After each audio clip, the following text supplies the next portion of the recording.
Hey guys, Scott from Running Village with another Scott here who's running the booth here for Scott Shoes.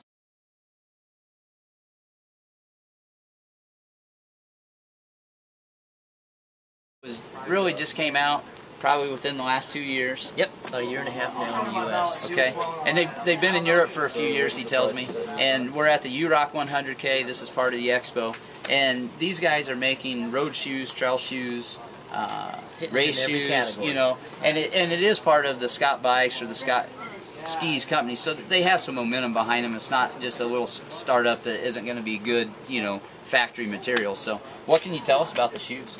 Well, initially the design of the shoes came about with the Ironman in mind, and with our bikes we have some of the lightest, two of the lightest triathlon bikes in the world market right now, and the most notable triathlete running on the shoes, competing for Scott is Norman Stadler. Sure. And he was always kind of a sloppy runner, but always had the fastest bike time. Yeah. And so the designers were tasked with, okay, you need to put a kick in Norman Stadler's run step at the end of the triathlon.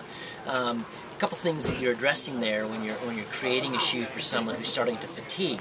One is biomechanically they're starting to kind of degenerate a little bit. Secondly, their form and technique, maybe their core muscle is starting to degenerate a little bit. Right. And so you know, you still at the same time, those guys have to run sub 250 in a marathon, so you still need to come out with a shoe that's going to hit, you know, racing flat weight.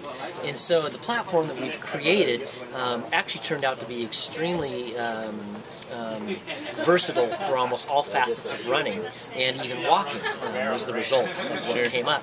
Now, when you're running and you're tired, more fatigued, you know, your core muscles are going to start to degenerate a little bit. You're probably going to recess back down on the heel a little bit. At the same time, you know, the connective tissue and the soft muscle tissue is starting to get fatigued and tired, and you're starting to be a little bit more biomechanically inefficient. If you overpronate, you overpronate more at the end of a race. I mean, exactly. Okay. And so first off, we wanted to address the biomechanical sweet spot of the shoe, and so we created a platform that's very wide and filled in all the way through the base of the shoe. Okay, so you'll notice that there's no gaps through the shoe. It's a very wide platform shoe. Now, at the same time, you know, when you're starting to break down a little bit in your form and your technique, we want to minimize impact and smooth out the roll of the shoe and put a little kick in the tired runner's foot. And so we've done that by creating a little bit of shape through the shoe. Okay. There's a little roll to it. A little bit of a roll to the shoe, if you want to call it a rocker. A mild rocker is what I like to call it. And along with that, we taper the heel off the shoe and a little bit more taper off the forefoot. What this does is, whether you're coming down on the heel, the midfoot, or the forefoot, we're going to be quicker from foot strike to toe off than almost any other platform on the market. This actually looks a lot like a motion control type of a platform, the way it's filled in.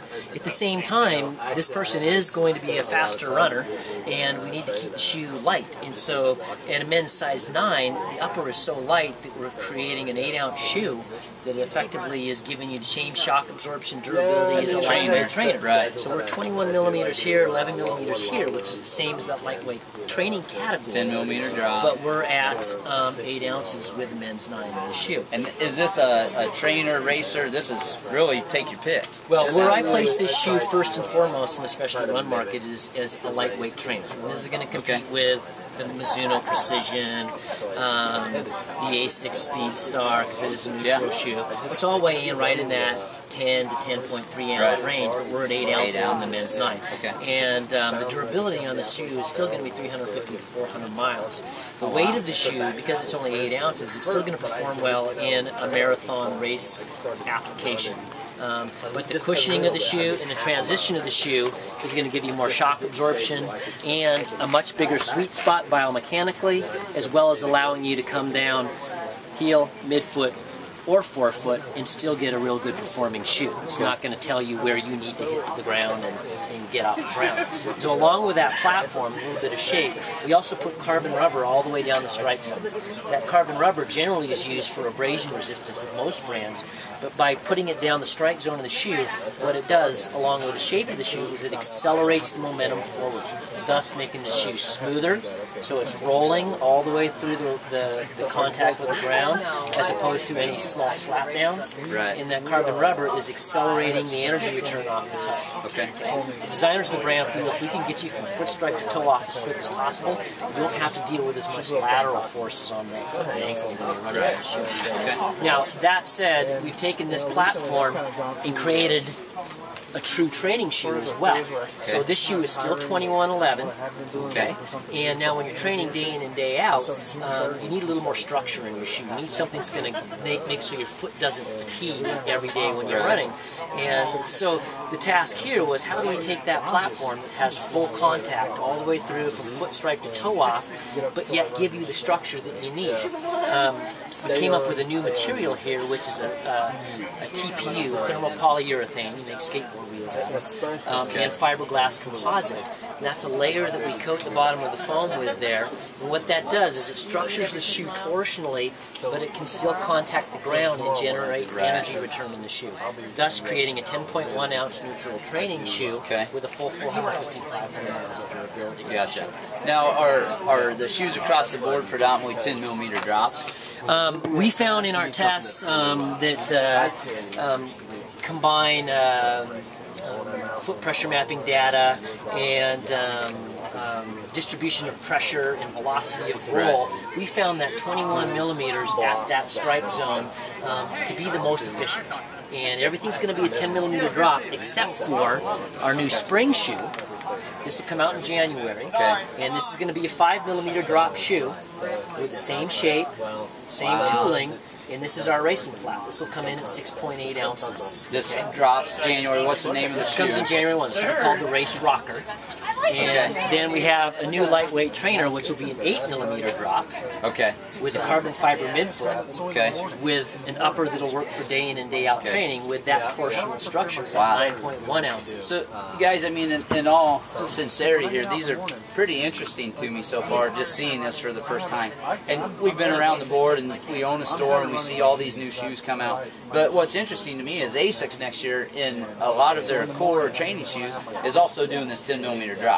Instead of going crazy minimal and having to run barefoot, where there's increased injury, risk of injury, 10 millimeters is a number that's coming up where people feel it's a little lower profile. It helps midfoot strike. It hopefully makes you feel a little more efficient, but still gives you plenty of protection.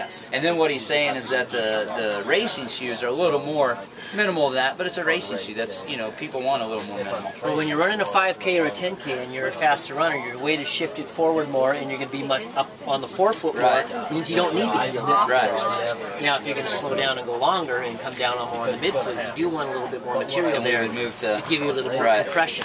Now, the positioning of the brand itself is exactly what you said. In each category, our stability trainer comes in at 10.5 ounces, which is going to compete with everybody else's 12.8 ounces, and we're a 10 millimeter drop. 10 millimeter drop, but it has dual density in it. If we show you that a little bit, guys, I mean, there's some posting here.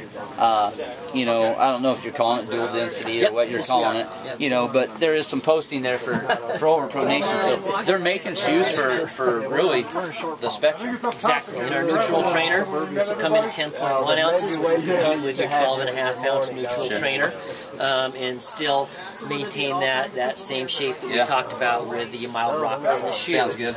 And we're still 10 millimeters. And then we get into our lightweight trainers for January, and we're going to be an 8 millimeter drop at 9.1 ounces with all the structure and materials you need for faster, quicker, lightweight training. So there's, kind of pick your poison here. I like the looks of them. The colors are good. This is a straight trail, it looks like. This is our pure trail shoe. This would be the men's version. I really like the looks of this. This is a neutral shoe. It's relatively neutral, it's fairly, it's going to be But it's got some structure to it. And it's low profile, so it should be secure on trail. But the look of this is nice. It's got that wide base, very similar to some of the other stuff out there. There's some brands touting that wide base for more traction and stuff like that too. So. And this is still going to give you that 10 millimeter drop. We're at 11.2 ounces on this shoe, but it's going to compete more with that 14 to 15 ounce, more protective trail running shoe. Gotcha. But you throw in the shape of the shoe, and it smooths the shoe out when you get onto the more less rugged terrain. Okay. Anything else you would add? Well, one thing I've noticed with these guys is they really understand the seasons and everything too. And so another unique shoe we came up with, which is out right now, is basically a 10.1 ounce mild stability road trainer with a fully waterproof upper and an outsole made by Vibram that stays soft and rubbery on sub-zero temperatures, so it will stay sticky on ice and snow. Sure. At the same time, it's soft and bouncy, and this is a men's 9 is a 10.3 So it's a winter miles, trainer. exactly, for road, but still winterized. And what's the name of that? That's called the Ice Run. Unique materials, a little bit of unique platform, and hitting it in all categories. Cool. Thanks for having us. You bet, my pleasure.